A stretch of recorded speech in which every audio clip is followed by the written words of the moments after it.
For those of you who haven't seen pictures of it, we're discussing this. This is the $500, at least rough guesstimate price right now, Hulkbuster set that's rumoured to come out November 4th. For starters, the chest is completely the wrong shape. This set is obviously depicting the Hulkbuster Mark I, not the Mark II as originally rumoured, which just so happens to be one of my favourite Iron Man suits of all time throughout the MCU. And it's not just a bad angle, the front, back and the side of the box all depict this model and they all look awfully proportioned. For starters, the chest piece is just flat out wrong. The two large pec areas of the model should be much smaller and they look really flat. Because this chest piece is so long, it moves the arc reactor down the body, which the arc reactor is meant to be the furthest point out on the chest, which this just isn't. It's still indented into the model. But here's where the body just goes completely out of whack for me.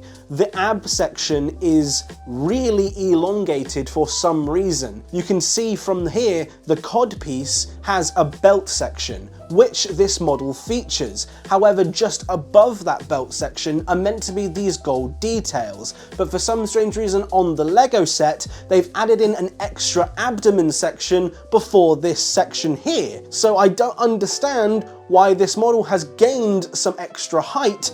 I think I do know the reason, and it's to try and get that reused headpiece to look more in proportion with the rest of the model. Which leads me on to the head. Why isn't this head a brick-built version? I understand that the print from the previous £120 model is a good headpiece, and understand why LEGO would opt to reuse this print as opposed to a brick-built solution, but trying to match the proportion size to that head has just thrown off the entire rest of the model, which is really unfortunate, which could have been prevented if we had gone with a brick-built solution. This model does open up, which we only have currently one angle of, which is a bit disappointing because we can't see what's actually inside the model. Now, we don't know whether this head is built in a way that couldn't be brick built and must be this dish piece for something that it's covering up on the inside, but personally I much would have preferred maybe introducing a few new elements or maybe some prints on individual bricks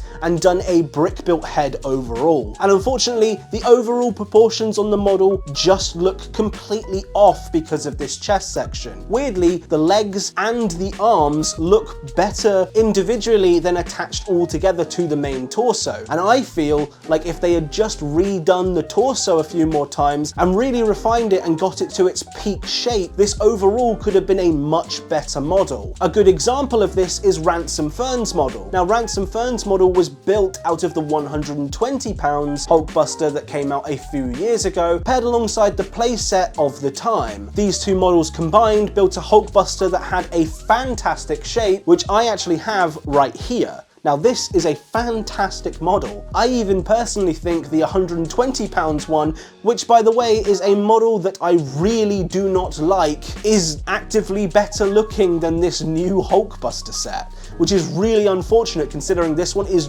double the price tag. Now, we know that there are 3 light bricks included on this model. We can see this by the small picture indicated on the back of the box, but it does make me think to the front of the box why the knee sections also look to be lit up. I don't know if these are metallic stickers and that's what they're trying to show in this box art, but unfortunately it does make it look like the knees are lit up as well, which they are actively not. So I don't know why LEGO are choosing to do that on a box like this. Is it false advertising? I know a few people have made videos about LEGO's boxes looking better than the actual set that you're getting, and this could potentially be false advertising, but usually I would just give those kind of things a pass. Not having mold marks and renders is fairly standard, and a few lighting effects is usually normal, but I think this one goes a little bit too far, to the point I actually thought, looking at the front of the box, that these knees were lit up along with the hands and chest. Another thing to discuss is what is this set's colour scheme. It's actually really difficult to tell from the front of the box. I even saw some people on my Discord server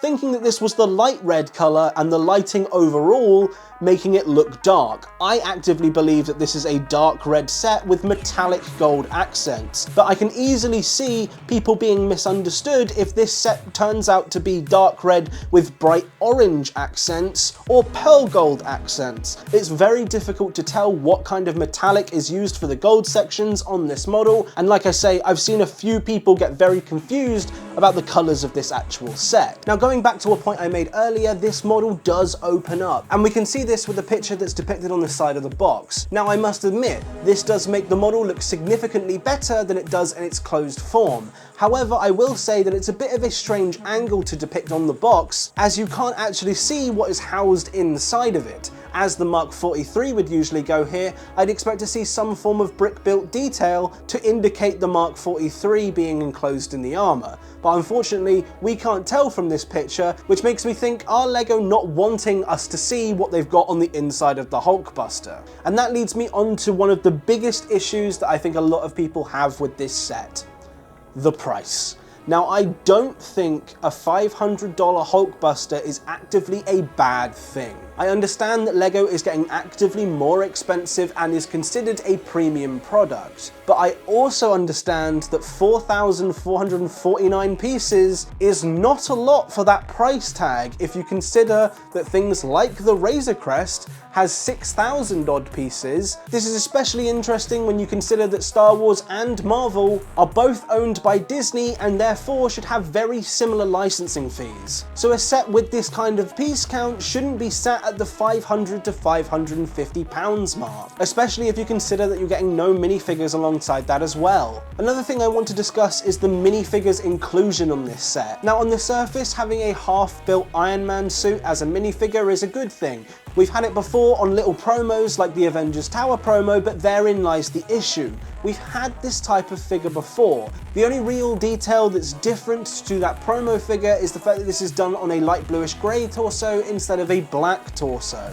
My point is the only exclusive print is the torso. What happened to us getting really nice exclusive minifigures with these large sets? They've just done the same thing with the Razor Crest. They've given us a brand new Mando print with arm printing and a brand new head and leg printing. Even the Hogwarts Express got several exclusive minifigures in that set. Granted, this isn't the type of set to be including that many minifigures, and I get that argument, but at the same time, if you're going to include the one figure, why not make that figure the best that it can be? It's the R2-D2 argument all over again, but arguably worse because this is a more expensive set. Another problem I think this set has to do with the price is the fact that it doesn't look like a £500 set. Something like the Razor Crest is a big, massive ship, and you can understand that this may warrant a higher price tag. Even this set being at 52 centimeters, I don't think is going to come across as being one of those larger set brackets,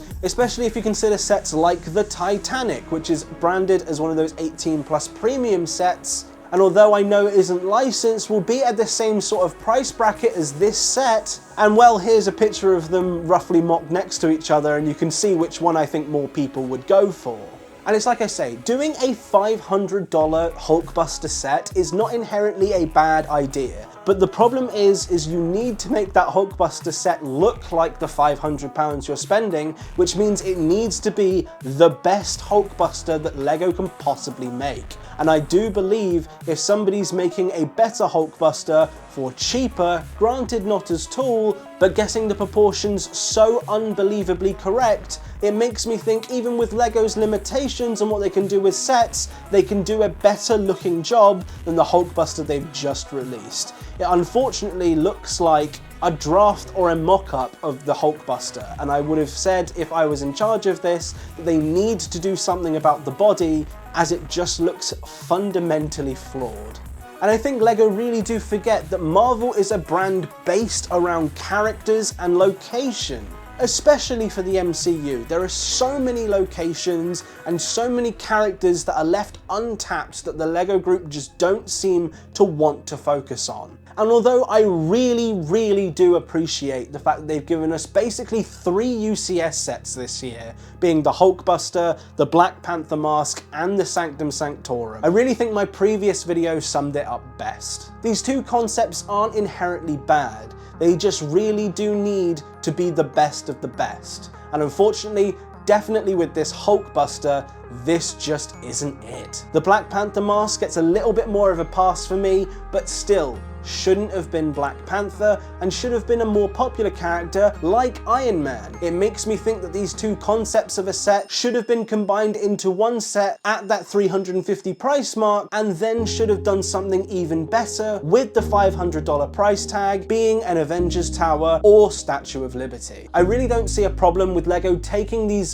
smaller sets as concept and blowing them up into more adult sets. It's like I say, Marvel is a brand based around characters, and people enjoy collecting minifigures and memorabilia that these characters use. And although you could argue that the Hulkbuster is part of that, I don't think the desire for a £500 Hulkbuster was ever there, because I really do think LEGO's target audience for this set are people like me, the Marvel fan that's watched all of the films and doesn't mind spending big money on LEGO sets. But this set just isn't desirable at all in my opinion. They've already done it once before that people didn't like, and with the bombardment of mech sets that LEGO have put out this year, I think a lot of the Marvel community that tend to buy these kind of sets are just sick and tired of mechs, and this isn't the right direction for LEGO to go in at all. I think they should have waited a long time to do a set like this and prioritized something like a Statue of Liberty set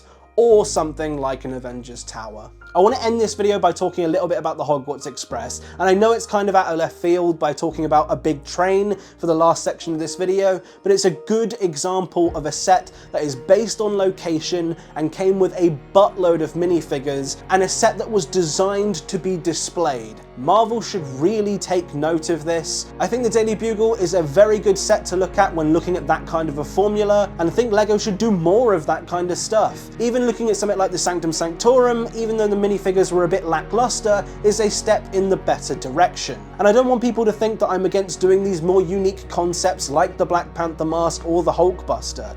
It's like I say, I actually like the Black Panther mask a lot more than other people do on the internet, but again, I don't think that was the character to start off this particular sub-theme. I don't know, I want to leave this video by addressing you guys. Now that we've seen the set, what do you think? Do you think this was a step in the right direction? Or do you think that this is a horrible move and LEGO need to take a look at who they're targeting these 18+ sets at? Thanks for watching this video, guys. If you guys are wondering where the Statue of Liberty project is, click the screen now, because clearly somebody has to step in and make a substantial sized Marvel set that people are actually going to enjoy, and I will speak to you guys over there.